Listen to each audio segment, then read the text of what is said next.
Tokyo Ramanathan. டோக்கியோன்னா ஜப்பான்ல இருந்து வந்திருக்கிறாருன்னு நினைக்காதீங்க. ஒரு தடவை ஜப்பானுக்கு போயிட்டு வந்தார், அவ்வளவுதான். ஹலோ, என்னது?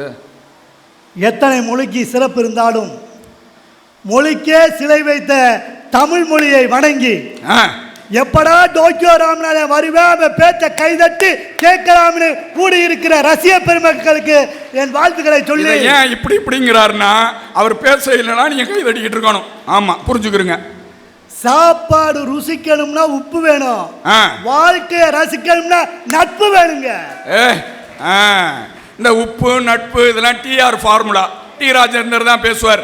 அங்கே கட்டி வச்சிருக்கிறாங்க பள்ளி, அதுல ஒரு பள்ளி, அதை நான் சொல்லி டண்டனகா டகரனகாம்பார். இது பூராமே டிஆர் ஃபார்முலா. நீங்க அவர் பேசுனா அதுல ஒரு சந்தோஷம் இருக்கும். சண்டை போடையில் கூட வசனம் பேசுறது ராஜேந்தர் தான். வாடாய மச்சி வாழக்கா பச்சிம்பர், ஏ தாசு நீ க்ளோஸ் அப்படிம்பார். என் பேர் ஜெயபாலு, விட்டன்னா ஃபுட்பால். இதை பார்த்துட்டு ஒரு வாத்தியாரு பாடம் நடத்திட்டு போக வேண்டியதானே, 4 மணிக்கு பெல் அடிச்சிருக்கு, டிஆர் மாதிரி பேசிட்டார். அடித்தது மணி, முடிந்தது என் பணி என்றுகிறார். ஒரு பையன் எந்திரிச்சேன், விட்டது சனின்ட்டேன். சிக்கலாகி போயிடும் ராமநாதன். ஆமா, ஆனா தயவு செய்துங்க இன்னைக்கு என்ன நடக்குதோ அதை பேசுங்க. அம்மாதான் பெரிய தியாக உள்ளம். 7 மணிக்கு வீட்டில் போய் பாருங்க, ஆத்தாபுரா பெணமா இருக்கு. இப்படி டிவியை பார்த்துக்கிட்டு பையன் அம்மா சோறு பேசாம இருறா, சீரியல் போடுறேன் பேசாம இருறா.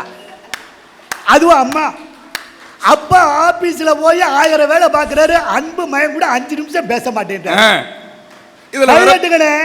சார், அப்பாவுக்கு காசு சம்பாதிக்கிறது முக்கியம் தான், ஆனா மயம் முக்கியம் இல்லையா?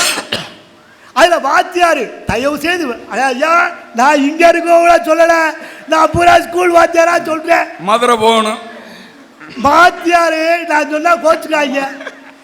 எல்லா காலேஜ்லையும் இப்போ ஒன்று பண்றீங்க, அது பெரிய பெரிய தப்புங்க. ஃபஸ்ட்டு 3 மார்க் எடுத்தவன் மட்டும் 500க்கு 498 அவன் போட்டாவை போடுறீங்க.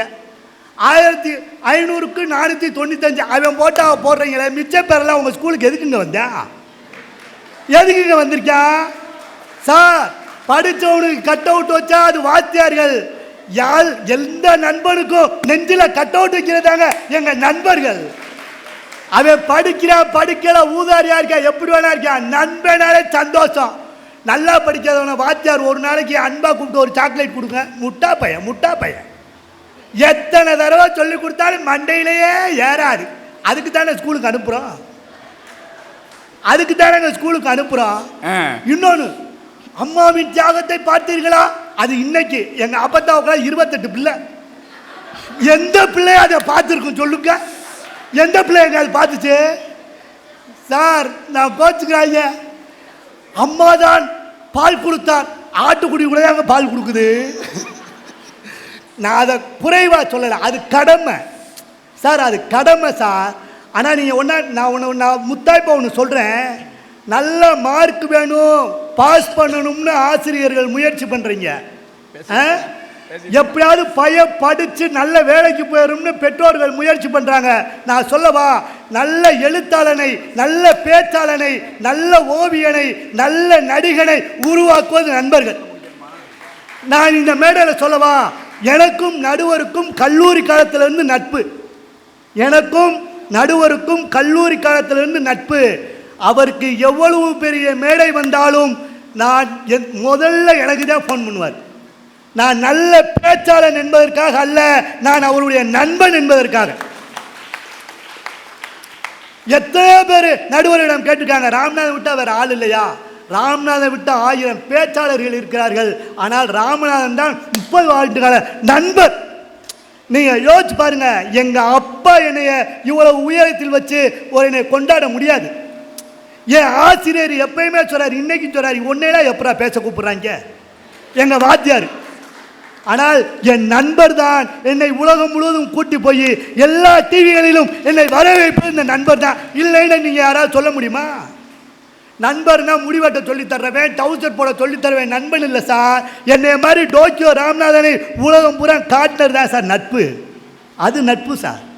அதில் அப்புறம் டீச்சர்கள்லாம் பார்த்தீங்களா, அந்த அக்கா வேற பாவம். அவங்க மூச்சியை பார்த்தாலே பாவமாக இருக்குது. கீழே டம்ளர் வச்சா பால் வடியும் போல. அப்படி இருக்காங்க ஆசிரியர்கள். எல்லாம் சொல்லித்தராங்க.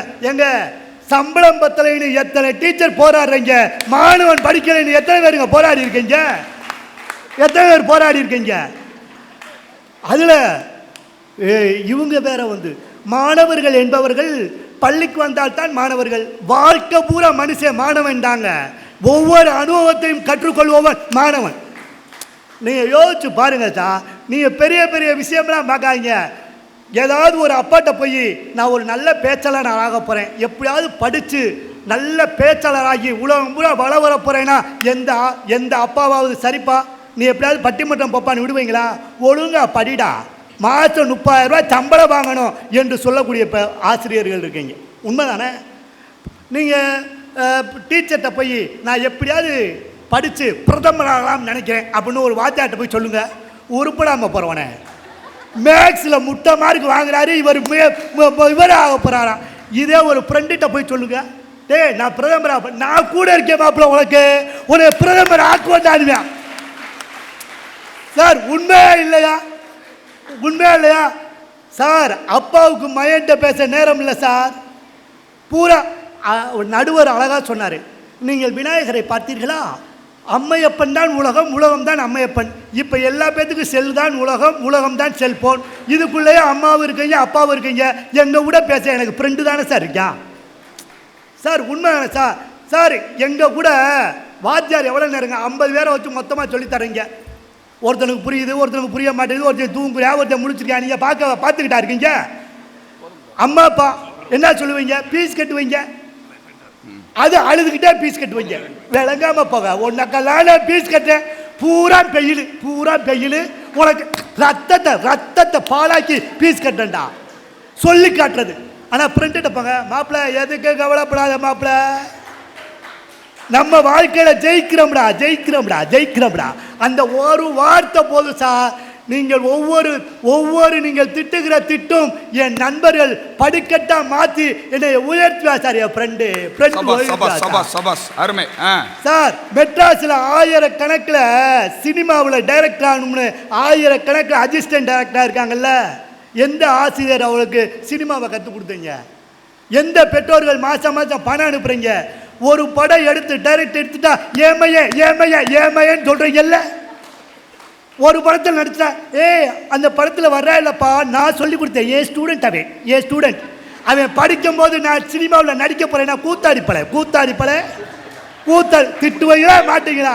ஆனால் கஞ்சி இல்லாம தண்ணி இல்லாம மெட்ராஸ்ல போனா தான் சட்டையும் தான் பேண்ட்டையும் கொடுத்து ஒரு நேரம் தான் டீ குடிச்சு அவனுக்கு டீ கொடுத்து பார்க்கல. அவன் ஃப்ரெண்டு சார். சார் உங்களுக்கு நல்ல மாணவனை உருவாக்க தெரியும், உங்களுக்கு நல்ல ஒரு எப்படி சொல்ற நல்ல பிள்ளையை உருவாக்க தெரியும். ஆனால் ஒரு நல்ல கலைஞனை உருவாக்குவன் நண்பன், ஒரு நல்ல எழுத்தாளனை உருவாக்குவன் நண்பன். நான் திரும்ப சொல்றேன், எத்தனை தடைகள் இருந்தாலும் நான் ஒன்று சொல்றேன் சார். நிறைய இதிகாசம் நிறைய சொன்னாங்க, நானும் ஒன்று சொல்லி விடுவான். கைதட்டுங்க சார். நம்மளும் உங்களை சொல்லி விடுவா. நம்ம படிக்கலையா சார்? நீங்கள் யோசிச்சு பாருங்க சார். குந்தி தேவி கருணை பெற்று துணியை சுற்றி இதில் ஆற்றுல ஓட்டத்தில் அனுப்பி விட்டான். இன்னைக்கு அப்படி 1000 குழந்தை இருக்கு. இன்னைக்கு 1000 குழந்தை இருக்கு சார். சொல்லித்தர்றதுல பாகுபாடு காட்டி துரோணாச்சாரியர் நல்ல வில்வித்தை சொல்லித்தரல. ஆனால் அவன் என்ன குலம் என்று கேட்காமல், எங்கே பிறந்தான் என்று கேட்காமல், துரியோதனன் அங்கத நாட்டுக்கு அரசனாக்கி அழகு பார்த்தானே. அதான் சார் ஃப்ரெண்டு. சார் அறிவு இருந்தால் பாராட்டுவது டீச்சர்ஸ், நல்ல பணம் சம்பாதிச்சு நல்ல இவனா இருந்தா பாராட்டுவது பெற்றோர்கள், தருதலையா இருந்தா கூட அவனை தலை சேர்ந்த தலைவனாக்குவது நண்பன் சார். வாய்ப்புக்கு நன்றி சார். அருமை கொளுத்தி விட்டார். அடே அப்பா, அதுக்கு தான் அவரை கடைசியில் வச்சுருந்தேன். இன்னும் விட்டா நகைச்சுவையாக பேசிக்கிட்டே இருப்பார், எப்பவும் நல்லா பேசுவார். இன்னைக்கு ரொம்ப நல்லா பேசிட்டார். அவருக்கு ஒரு நிறைந்த பாராட்டை இந்த மன்றம் தந்து மகிழ்கிறது. அடேப்பா, கைதட்டே கேட்கல, கொடுத்துக்கிட்டே இருந்தீங்க. வஞ்சம் இல்லாமல் அவருக்கு பாராட்டு குமிஞ்சுக்கிட்டே இருந்துச்சு. அருமையாக பேசியிருக்கிறார்.